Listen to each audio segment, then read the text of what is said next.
Morning. So last week was episode 1 in this 3-part series on our building campaign. And so we talked about the history a bit. And so if you missed last week and you haven't been around for very long and you're kind of curious as to the story of what brought us to this point, you can go out and watch that online at the Facebook page or on the church's website.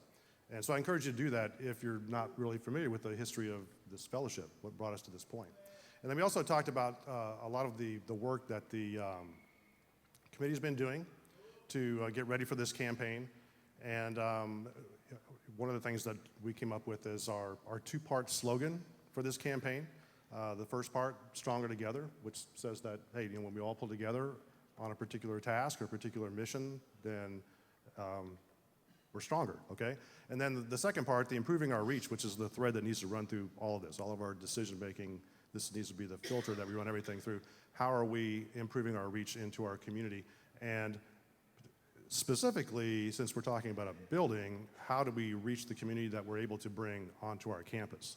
Okay? So the focus then of today's episode is going to be mainly about where we are as far as the building plans go, okay?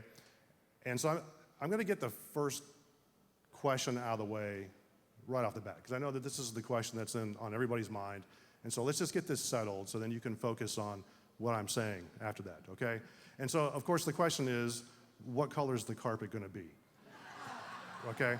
So let's just get that out of the way right away. That is a different committee, okay? And that committee, yeah, is that a cop-out? It is, okay? And that committee has not been created yet. I mean, I would love to be able to show you really wonderful artist renderings from 5 different angles of what this building is going to look like with all the flowers and shrubbery, but we just don't have that. We're not at that point, okay? If you remember from the history talk, when we built this building, the architect didn't just drop the plans for this building, but then for a couple of other phases beyond that, and then we set that aside so we could focus on the Nillis Ministries and building the Hispanic congregation there. And so then when we came back to this, we had to set aside those drawings because those weren't really going to work for a variety of reasons. And so then we had another architect came in, and he worked on trying to come up with a new set of drawings for us. One interesting side note to that is that I remember going through that process, and I don't know, it just felt like things weren't really like fitting. Like there were just different designs that were being brought forth, and it's like, okay, I see that, doesn't really fit necessarily. So the last meeting that we had, I think I'm remembering this correctly, the architect said that the night before he was having trouble sleeping, and so he got up around midnight and started just tinkering with the plans and really started moving some stuff around, and then came up with something he thought, yeah, that actually looks good. And he came and he presented that to us the next day, and I saw it and I thought, that looks good, that fits. I don't know why, but just something clicked in my mind is that just seemed to make sense, okay? Now, again, we're not talking about a big cathedral here, so if you're looking at the plans, you're thinking, really, that clicked? And it's like, well, yeah, it did, but I mean, you have to be there through the entire process. So keep that in mind, that what we're talking about today is the square that we landed on several years ago, okay, when Pastor Dan Burris was here. And then when we went through the history, we talked about how we had to set that aside because of pastoral transition and then the pandemic. And so we're picking the pieces back up where we left them, okay? So what I'm going to show you today and what we're going to talk about does not necessarily mean that's what we're going to end up with. Does everybody understand that? Everybody in that frame of mind? Okay, so we're still talking about something that's somewhat ethereal, okay? It's malleable. It's going to change, most likely, as we get a new architect on board and start going through this. All right, so I'm going to put this picture up there, and if you've ever used the restroom here, or if you've ever gotten a drink in that fountain out there, and if you're even halfway observant, you've already seen this, okay? Because it's been stuck on that board for, I don't know, 5 years now or something like that. So I took it, photocopied it, photoshopped it to take out the parts that we're not really interested in so we can just focus on the main parts here. All right, so let's get oriented. Okay, so you see the big letter A. Okay, that's where we are right now. All right, so the gray part, that is the existing building. So letter B, if we go to my left, and where the children are now, we go through that door, that's that parking lot. Okay, so what we're talking about then is putting up parts C and D.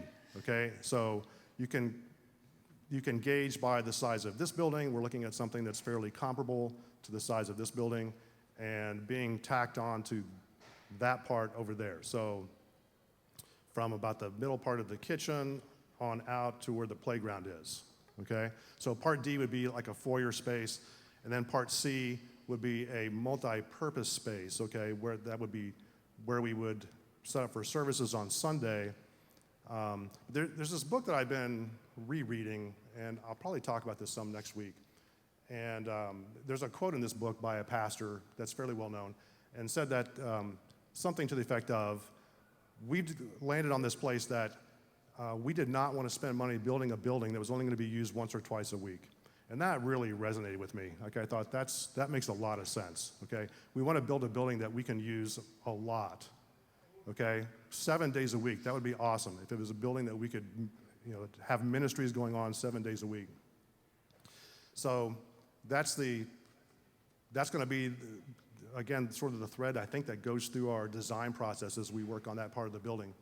All right, so we've talked about how can we even sort of phase this thing in, and here again, I'm not saying this is for sure the way things are going to happen. All of this is just sort of kind of dreaming and what ifs at this point.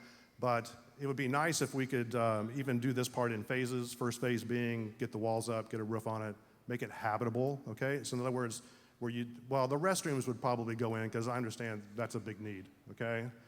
Anybody amen on that? Yeah. Okay, so the restrooms would probably go in there. But the classroom space might not, okay? That might be like a second phase. But we do need some classroom space, okay? But there's something that's going to be happening at some point in the relative near future. We had the opportunity to buy, okay, I'm just going to call it what it is, to buy a trailer, okay? Now, once we get it set up, you'll have to refer to it as the educational complex, okay? Like that's the office complex. It's not a trailer, okay? But I'll call it for what it is right now. Right now, it's a trailer, okay? So we've had the opportunity to buy that, make some changes to it, and turn that into some classroom space. So that will make it so that we don't feel pressure that we have to get all the classroom space in there, and where you see letter C right off the bat. And then at some point in time, when we decide we don't need that anymore, then the educational complex will become a trailer again, and we'll sell it at some point. Okay, so the big benefit here again is that frees up this space, and I didn't realize this until we moved out here. Maybe other people knew this, but I didn't. But discovered that gym space in this area is actually kind of at a premium. There's just not a lot of it, okay? And so we fairly quickly got requests, hey, can we use your gym? And so before we had all the platform up here, we had a gym floor. We had basketball teams in here from the Ross schools and from Upward practicing. And the thing about that is that these basketball players didn't drive themselves here. They were too young, so their parents came with them, and often younger siblings came with them. And so they would be here during that time. And what a great opportunity to connect, okay? So this has been kind of my holy splinter. That goes back to last week. If you weren't here, you have no idea what I'm talking about. But kind of my holy splinter, the thing that's just sort of nagged at me a bit is that we have a lot of educators in this room, okay, and people that are highly educated. And I thought, what if one way we could connect would be to open a tutoring center for the siblings of the basketball players. So we can say, hey, you need some help with math or whatever? I mean, who doesn't?